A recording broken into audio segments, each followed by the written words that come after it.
भीड़ भाड़ से अलग होकर जब भी कोई इंसान अपने साथ अकेले में समय बिताता है, तभी उसके दिमाग में नाना प्रकार की चिंताएं जन्म लेने लगती हैं। मनुष्य की प्रवृत्ति ही ऐसी है कि वो ज्यादातर समय नकारात्मक ही सोचता है। अपने लक्ष्य को कैसे प्राप्त किया जाए, ये सोचने की जगह है।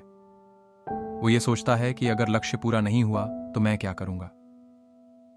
और इस प्रकार की नकारात्मक विचारधारा के कारण जीवन परांत डर डर करता रहता है। अगर पूरी बुद्धिमानी और सजगता के साथ इस डर को समझा जाए तो यही डर इंसान के पतन का कारण बनता है। ऐसा मनुष्य जो खुद पर संशय करता है, खुद पर संदेह करता है, भला वो कैसे सफल हो सकता है। लेकिन बुद्धिमानी से अगर इस डर का उपयोग किया जाए तो यही डर उसकी सबसे बड़ी ताकत बन सकता है।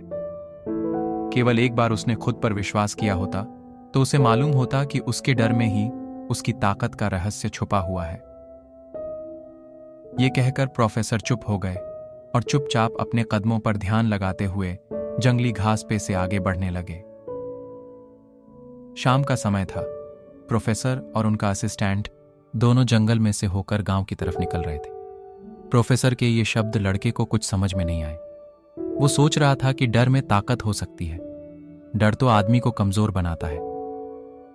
अपने मन की उत्सुकता को जब वह काबू नहीं कर सका तो उसने प्रोफेसर से पूछा कि आप ये क्या कह रहे हैं कि डर में ताकत होती है। डर तो आदमी को कमजोर बनाता है, उसे तो अपना डर दूर करना चाहिए। लड़का अपनी बात पूरी कर पाता उससे पहले ही उसे एक शेर की दहाड़ सुनाई दी। शेर की गर्जना सुनकर उसका रोम रोम कांप गया। उसके कान खड़े हो गए। जंगल से आती एक एक आहट उसे साफ सुनाई दे रही थी। उसके कदम वहीं पर जम गए। कुछ देर बाद जब खतरा टल गया तब उन्होंने चलना शुरू किया। प्रोफेसर ने कहा कि अभी जब तुम डरे हुए हो तो तुम्हारे शरीर का रोम रोम जाग गया था। जंगल से आ रही छोटी से छोटी आहट पर भी तुम्हारा ध्यान लगा हुआ था। तो इस प्रकार अपने मन के डर के कारण तुम होश में आ पाए, तुम पूरा ध्यान लगा पाए। इससे पहले जब तक तुम्हें शेर की दहाड़ सुनाई नहीं दी थी तब तक तुम अपने विचारों में खोए हुए थे। लेकिन जैसे ही तुम्हें शेर की दहाड़ सुनाई दी वैसे ही तुम्हारे सारे विचार गायब होकर तुम वर्तमान में उपस्थित हो गए थे। यदि अभी शेर से बचकर भागना होता या फिर उससे लड़ना होता तो तुम्हें अपने शरीर की वो क्षमता देखने को मिलती है जो आज तक जीवन में तुमने खुद भी महसूस नहीं की होगी।